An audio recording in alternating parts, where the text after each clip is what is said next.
So I can't say it's one per se team that we need to look out for. Each and every night, we have to be prepared. It's no one team that we're going to go in and say, oh, this is going to be a walkover, because it's not. Yeah, but there are teams now, Coach. There are teams that you know that you can beat. Now, you're going to have warm-up games and things of that nature. But there are teams that you know is going to give you more trouble than the others. So you have to realize that, too. Well, Mr. Brown, if I can reflect a little bit on last year, I think the girls' mindset was that way on one of the games, and it turned out to bite us. So we lost. So I can't say that there is anyone in this league that we need to do that for. No. You go down the schedule here. Here you have Livingston, Johnson C. Smith.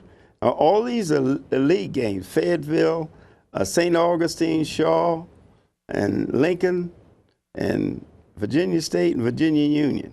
Now, of all those schools, what do you think is most competitive that you're going to really reach back?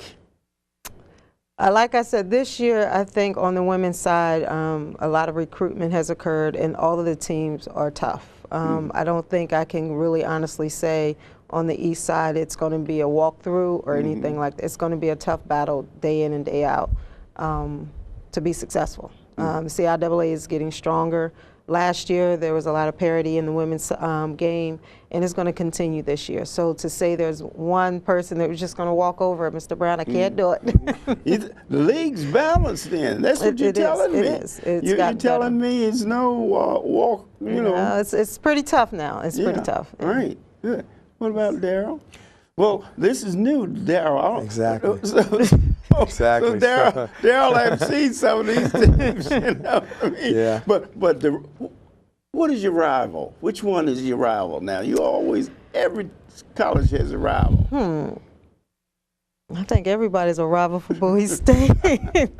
But you know, we lost to Johnson C. Smith last year, so that's a game that we have to try and regain. That's the rival. That's the revenge rival. That's a revenge rival. That's a revenge rival. Right? I think on the men's side it has been, I think, Virginia Union. Yes. I didn't want to say that, you know, just because I graduated from Virginia Union. You know? We're not going to hold that against you. I want to say that, but anyway, what do you think in the schools that you've been through and the competition, and what do you think about the CIAA itself?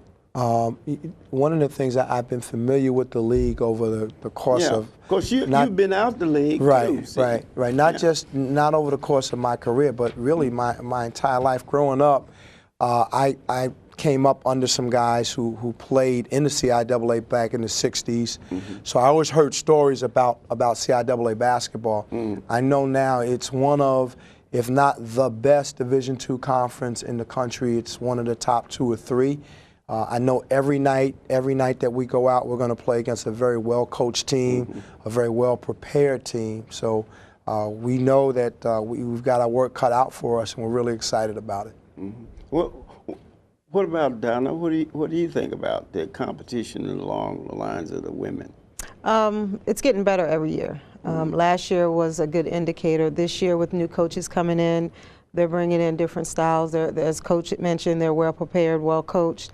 So it's getting very tough. It's getting very tough. It's no longer the one team that's going to be at the top. Dominating, Shaw used to be at the top. Now you have different teams. Of course, Bowie, Johnson C. Smith is doing well. So it's tough. It's tough, day in and day out. Each night, you have to bring your A game. You got to be prepared. Coach, tell us something about your training. You know, some of us think, just because we can make 3-pointers and we can go to the playground and that type of thing. Well, what type of training do you think youngsters would think in terms of?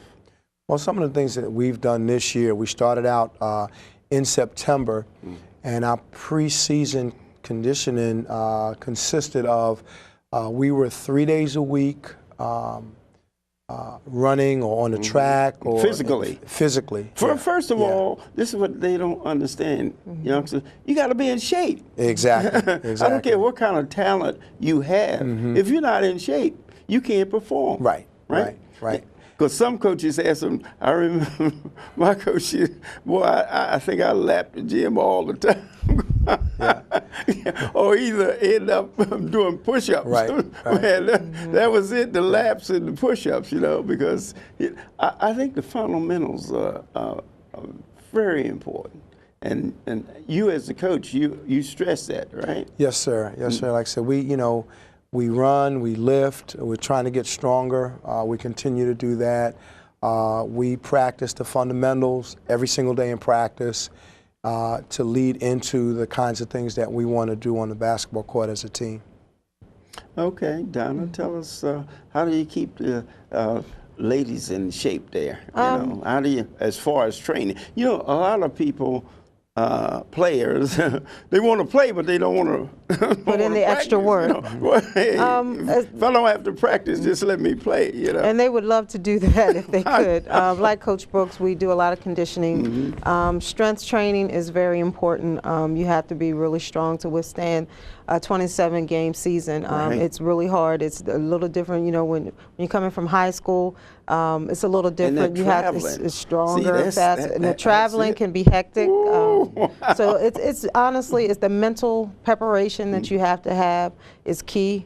I think a lot of people don't realize the level of focus you have to come in to perform day in and day out. But mentally, you have to be prepared, and you have to get your mind together to be able to come in and not just focus as an individual, but to get it together as a team. Right. Now, another thing is that, you have an individual there, Coach Darryl, and he stresses, he's an excellent player and all like that. But education is one thing that I feel the coaches, that's part of their job too, to make sure that their players remain eligible. You know what I mean? You may have an excellent player and he's not eligible because he has bad study habits. Right. Now, how do you handle that? Well, first of all, Ed, like you said, the academics are first and foremost the most important reason that we go to college. Right. It's not my goal or our players' goal to remain eligible. It's our goal to graduate. So if they keep that in mind and they focus on that, then they're gonna do their part to be successful. What we do is we have a mandatory, first of all, mandatory class attendance policy.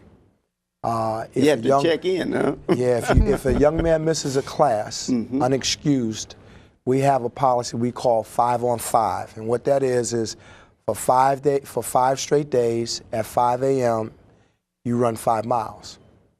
Wow. And that's for missing one class. And what we want to be able to do is we want the players to go, it's a lot easier to go to class than it is to run all those days. So and it's really helped us so far. Yeah, it's really helped us. That's the incentive.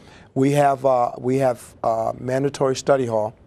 And our program goes from Sundays through Thursdays, and there are different hours that they can attend.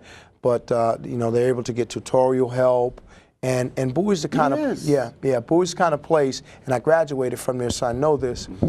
It's the kind of place where folks want you to be successful, so they're going to do the things that help you to be successful. They're not going to give you anything, but folks are going to mentor you. Folks are going to be, on your side, and they really, really want you to be successful because they know coming from here with a degree, then you have a great chance to be successful in life. And the other thing too, some of the professional teams, they try to help along the lines of making that move for individuals that move to the professional line. But what they have to realize is that only 3% of the players that are drafted make the team. Right. So if you're in college and you're thinking about you such a superstar that you don't need the academics, you forget, and then what's the average time in the pros is about 5 years. Right. You know, Right. when you're near 30, boy, they ready to kick you out. If you haven't made your money That's right. That's right. before 30, you're in deep trouble. Right. And I know it's some of the pro teams around here in football and other sports, basketball, they actually have clinics in which the young, they actually go to the neighborhoods, especially the high schools,